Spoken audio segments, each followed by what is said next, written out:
minum darah, makan organ tubuh. Kenapa kita makan organ tubuh? Salah satunya adalah untuk ngebuka indera pelihat. Jadi seminggu 3 kali ritual, seminggu 3 kali ada ritual seks bebas. Dunia satanik by blood, all by blood. Darah lu sama gua sekalipun sama-sama B, dalamnya beda. Ambil darah dari jari, ya kan, tetesin di baskom, semua udah netes, dikasih segelas masing-masing. Ini adalah lambang kita bersaudara. 1000% pasti jadi anggota.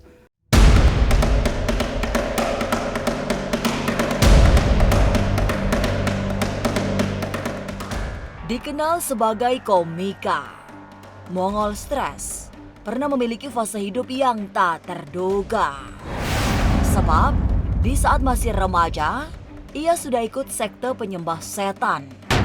Ia kisahkan etapa hidupnya itu sebagai kenangan paling kelam.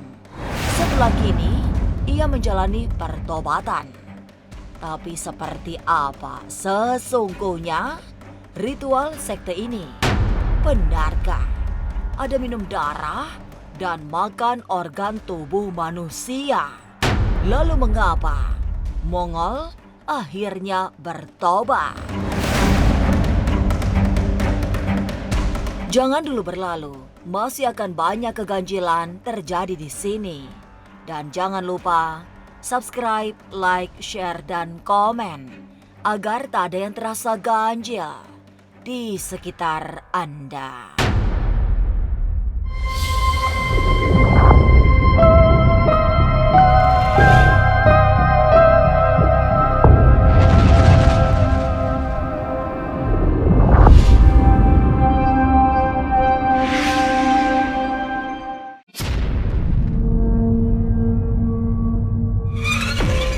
Dikenal selalu blak-blakan sebagai penganut satanik, Mongol mengurai kisah yang luar biasa. Fase hidupnya itu dilewati hampir 7 tahun saat masih remaja. Apalagi dulunya sang ibu juga menjadi pimpinan sekte ini. Dan tanpa ragu, demi mencegah orang ikut sekte sesat itu, Mongol mengisahkan ritual-ritual penyembahan setan yang tak pernah terbayangkan orang beragama. Jadi kalau ritual satanik itu kan sebenarnya ada 4 ritual utama. Pertama itu PW, Praise and Worship. Ritual kedua itu pembacaan firman. Jadi pembacaan Satanic Bible. Dari chapter mana yang dibaca tergantung siapa yang baca. Baru yang ketiga adalah perjamuan kasih. Baru ritual terakhir itu ada santap kasih. Perjamuan kasih ini adalah melakukan ritual yang minum darah, makan organ tubuh. Tapi untuk makan organ tubuh tidak setiap kali ritual, dia hanya di ritual-ritual tertentu. Tapi kalau untuk party seks itu, untuk santap kasih bersama itu, setiap ritual pasti ada. Jadi seminggu 3 kali ritual, seminggu 3 kali ada ritual seks bebas. Enggak diperuntukkan untuk apa-apa, tapi untuk menyalurkan lust. Jadi yang dikejar adalah lust, karena Lucifer itu sebagai Lord of Lust. Jadi hawa nafsu yang di bombardir di situ. Banyak cerita sadistik yang konon dilakukan penganut sekte satanik. Misalnya saja meminum organ bayi yang sudah diblender. 7 dari setiap ritual yang beraroma sadistik itu untuk mendapatkan kekuatan dari setan. Tapi benarkah demikian? Ya kalau dari sisi gua, karena dikasih tahu, kita ngambilnya dari klinik bersalin dalam bentuk darah. Kenapa kita makan organ tubuh? Salah satunya adalah untuk ngebuka indera pelihat. Orang-orang yang terlibat dalam satanik yang sudah masuk level LC Dia bisa melihat something gak perlu malam.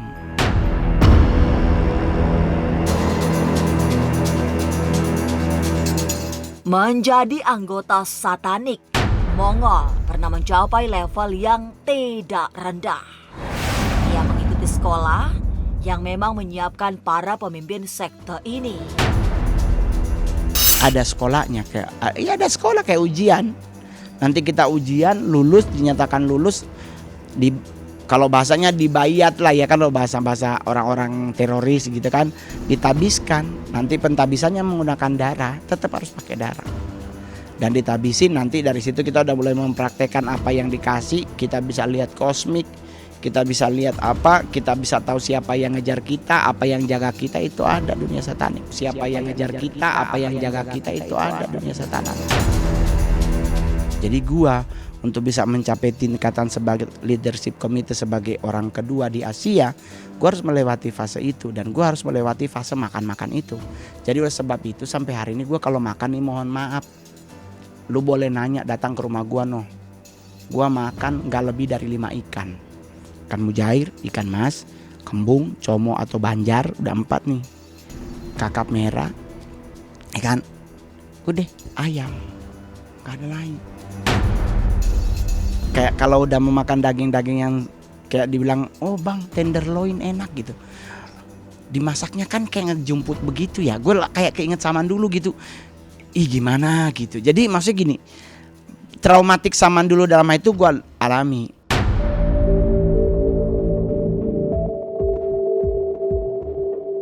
Mongol mengakui masa remajanya sangat berbeda karena mengikuti sekte penyembah setan. Lantas, benarkah setiap anggota diwajibkan untuk mencari anggota baru? Jangan kemana-mana, tetap subscribe, like, share, dan komen agar tak ada yang terasa ganjil di sekitar Anda.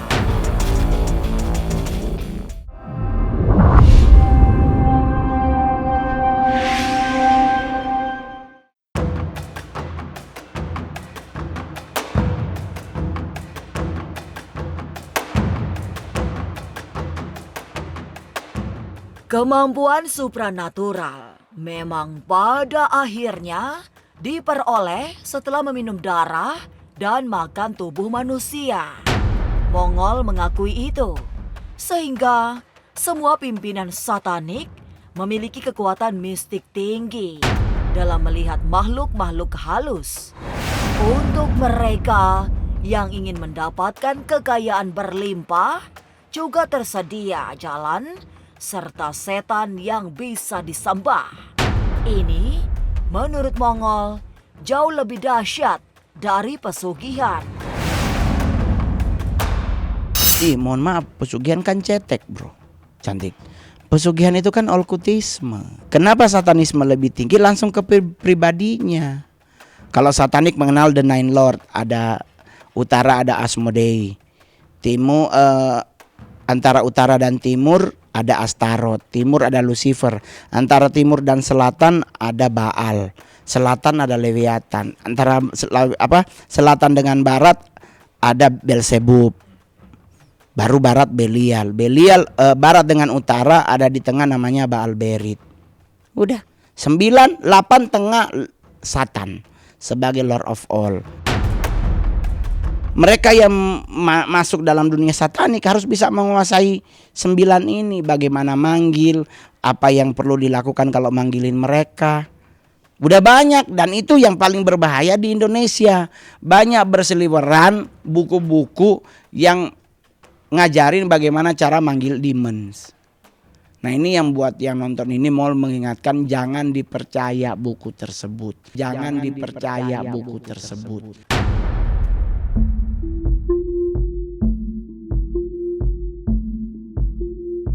Tapi benarkah semua anggota satanik harus mencari jiwa baru setiap kali mengikuti ritual? Tuh, jadi di satanik begini.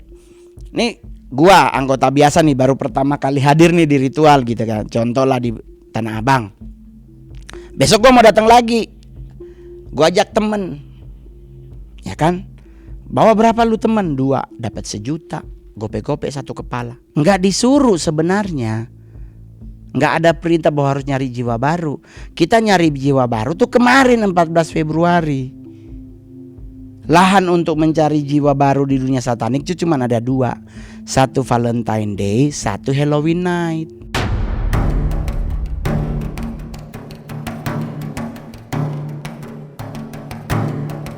Bagi mereka yang memahami sekte ini, ada ciri-ciri khusus yang bisa menandai bahwa ia seorang anggota sekte sesat ini. Penanda paling mudah dilihat adalah aksesoris yang mereka pakai. Nah, ciri-cirinya lihat aja dari aksesoris utama. 1, dia harus pakai liontin. Kalau satanik itu dia pasti pakai Baphomet. Yang kambing itu loh, yang begini, ya kan? Kalau enggak dia pasti pakai salib terbalik, ya kan? Baru kalau enggak dia pakai broken cross, salib patah. Kalau enggak dia pakai the dolphin ring. Kalau enggak dia pakai pentagram ring. Nah, pentagram ring sama the dolphin ring ini adalah cincin untuk jiwa baru. Jadi nanti cincinnya dipindah ke belakang nih, kayak ini kan, dipindahin ke belakang. Nanti dia, wah what's up bro? Jabat tangan kan, ditarik ini tangannya begini, seketek. Nah, secara tidak langsung jari lu akan berdarah. Nanti diambilin tisu gitu. Ya. Aduh sorry, aduh maaf ya, ini cincinnya longgar alasannya. Nah, dibalikin lah lagi ke sini. Ini tisu kan nggak dibuang bro, dikantongin. Datang ke tempat ritual, dibacain. Ya kan, lu dimanapun ada. Ini contoh, lu tinggal di Citayam, ada ritual di Pondok Indah atau di Pluit, lu pasti datang karena darah lu udah ditawan.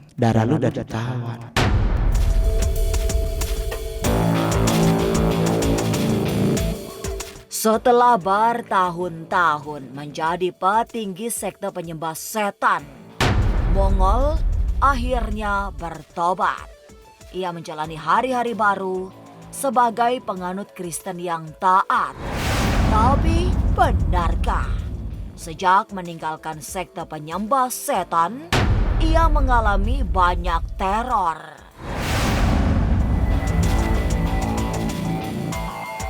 Jangan kemana-mana, tetap subscribe, like, share, dan komen agar tak ada yang terasa ganjil di sekitar Anda.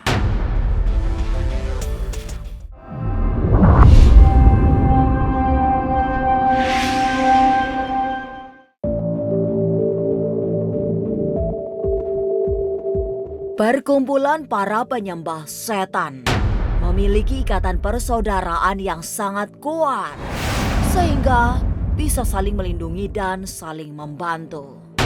Sebab sudah sejak pertama kali masuk sekte ini, mereka dipertalikan oleh ikatan darah yang sangat rekat. Dunia satanik by blood, all by blood. Darah lu sama gua sekalipun sama-sama B, dalamnya beda.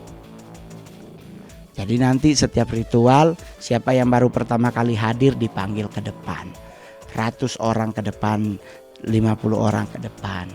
Yuk kita brotherhoodan, ikatan persaudaraan. Ambil darah dari jari, ya kan, tetesin di baskom yang ada air suci, ya kan, semua udah netes, dipindahin ke belakang, yang di belakang udah air, balik lagi, dikasih segelas masing-masing. Yuk, ini adalah lambang kita bersaudara. Udah. Dan Anda kalau udah nyampe ke situ, welcome to the jungle. 1000% pasti jadi anggota. Naik level dari simpatisan jadi membership.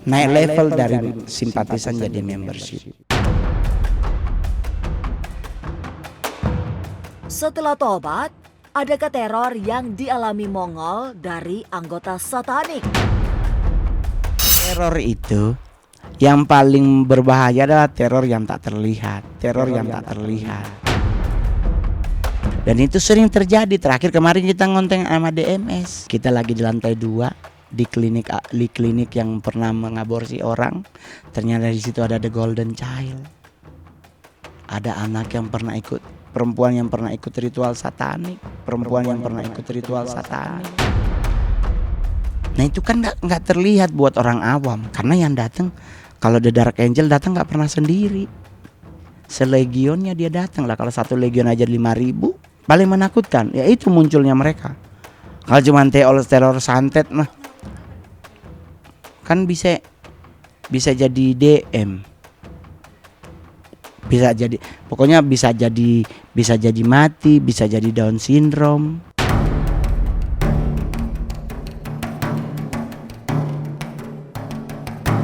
Aliran sesat yang pernah diikuti Mongol memang sangat menakutkan. Tapi nyata dan hidup hingga saat ini. Organisasinya sangat rahasia, sehingga hanya orang-orang tertentu yang bisa mendeteksi, terutama para anggota satanik yang memang sudah memiliki ikatan kuat lewat penyatuan darah mereka. Tapi di mana saja komunitas satanik ini berada? Ada di Jalan Sudirman. Di Sudirman ada, di Tanah Abang ada, Pondok Indah ada, Pluit ada, Kelapa Gading ada. Yang nggak mungkin ditulis di Indonesia. Mereka selalu menggunakan ballroom kok. Hotel itu kalau kita make, yang izin siapa? Hotel kan? Ada, kita tinggal terima beres. Kita bilang sama pihak hotel jangan diganggu. Yang boleh masuk yang ada undangan ini.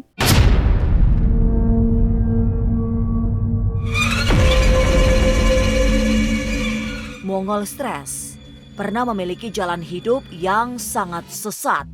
Ia bahkan menjadi salah seorang petinggi aliran satanik yang memiliki ritual-ritual sadistik. Tapi kini ia sudah kembali ke jalan Tuhan sehingga jauh dari semua setan dan kesesatan.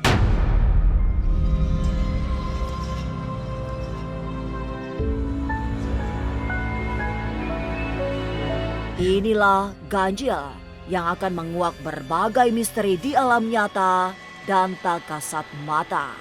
Sampai jumpa pada episode selanjutnya dengan kisah-kisah ganjil setiap hari Senin, Kamis, dan Jumat pukul 5 sore.